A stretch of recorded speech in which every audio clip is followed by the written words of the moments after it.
As a 401k sponsor, you are legally required to provide certain documents to your employees. Right. If you miss one, especially if it's requested, you can face fines or worse. In this video, we will cover the documents you need to provide to stay out of trouble.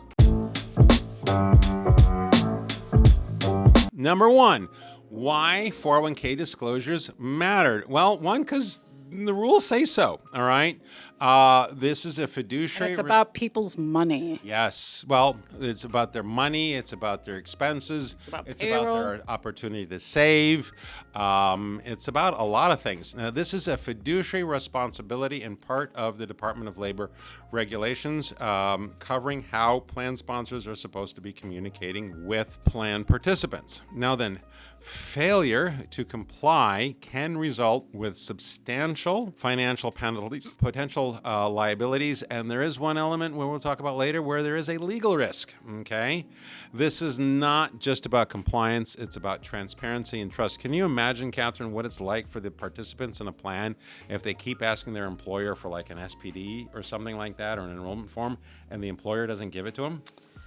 Kind of scary. You wonder where the money is. Not a whole lot of trust or transparency there. Now then, we're going to talk about documents that must be provided automatically upon enrollment. The first ones are upon enrollment, a summary plan description. Does everybody know what an SPD is? A summary plan description.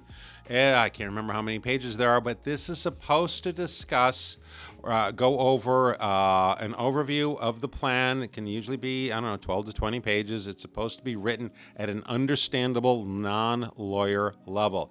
This is supposed to be provided within 90 days of eligibility. What about a safe harbor notice, dear? Well, if applicable, because not everybody has a safe harbor notice for their plan, but at least 30 days before the plan year. But you can't like the new plan year, but you can't hand it out super early either. Right. So it's 90 to 30 days. And then also an automatic enrollment notice needs to be provided to those who are affected by it on an annual basis, again, if applicable. But since 2022, with Secure 2.0, all new plans are subject to automatic enrollment. So that's going to become more and more frequent. Katherine, what's a 404A5 participant fee disclosure? What is that?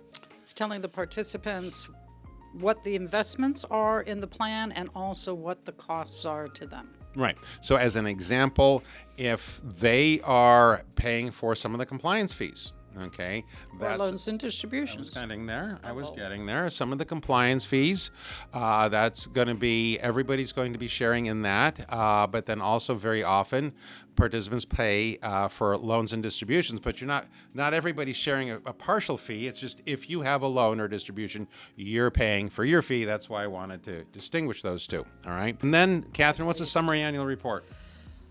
SAR within 9 months after the plan year, and it's basically summarizing how the plan did in the last year, meaning here's where it is, this is who you call if you have questions, right?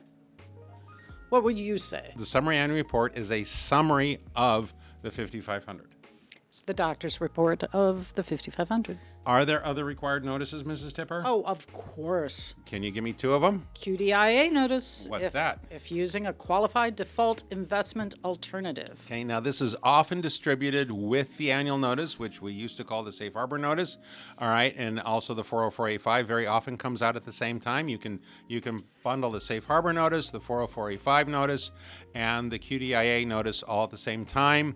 If you have, if you're automatically enrolled, and you are taking the default investment, the plan sponsors, it's in their best interest to have a qualified default investment alternative notice, letting everybody know what that is, what the default investment is. Now, that's on an annual basis. What's this other one, and how often does this happen? Well, a blackout notice, that's if... That's not drinking too much bourbon. What happens is when the plan is frozen, for whatever reason, when the participants cannot access their investments, it usually happens when you're moving from one record keeper to another. okay, or there's or a record keeper's going through some kind of substantial change, you're going to need a Sarbanes-Oxley notice, referred to as a SOX sometimes, okay, that lets the participants know when they're going to lose access and when they're going to gain access, okay? Now, this is the worst. Unless they've changed something, then nobody's told me. This is the only thing other than out-and-out theft involved with ERISA where there's actual jail time involved. You can go to jail for not giving out a blackout notice? Yeah. Now, I don't know if anybody has, but the way the Sarbanes-Oxley, because that's a dude Sarbanes and a dude Oxley, okay, they got together and wrote this notice. They had a very special pen and paper relationship, okay, okay, and somewhere in there So is it the trustee that happens to? I don't know. Documents employees can request. These must be provided within 30 days of the participant asking for it. What's number one? Full plan document. Right, that's the summary base plan, okay? Sometimes, that is sometimes asked for, the Form 5500, although that can be found online, but they can ask for it. The trust agreement now is something separate from the plan document. And then, of course, there's the adoption agreement, okay? Those are all things that can be asked for by the participant. Failure to respond within 30 days can result in penalties of $110 per day per participant, okay? Kind of put distribution requests on here, all right? If a participant is requesting a distribution, don't drag your feet. Now, these are the things that a plan sponsor should keep on file. Service provider agreements.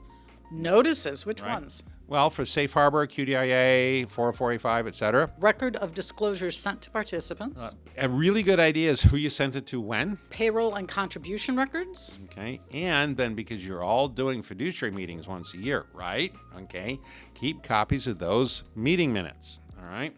Now, then also something that plan sponsors are supposed to keep as well are the beneficiary designation forms. I know there's a lot of record keepers who help keep some of that stuff on file electronically, but the way the law is written, a beneficiary designation form is something that is supposed to be kept with payroll records, or the same as payroll records by the plan sponsor. Katherine, real quick, tips to stay compliant. Well, work with your TPA to make the delivery of annual notices easier for everyone. Exactly.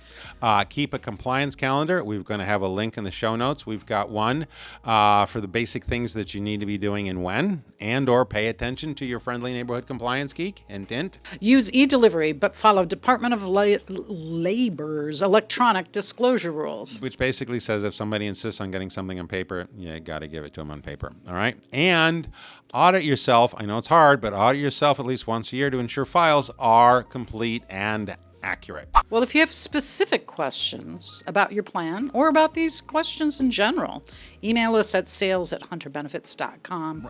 But of course, Christopher would always love comments, notes, squiggles, emojis. Does downvotes count as interaction, right? Really? It's still interaction. Yeah, I prefer upvotes, but downvotes are still, we know you're out there. YouTube, do it on YouTube. Do it on YouTube, yeah.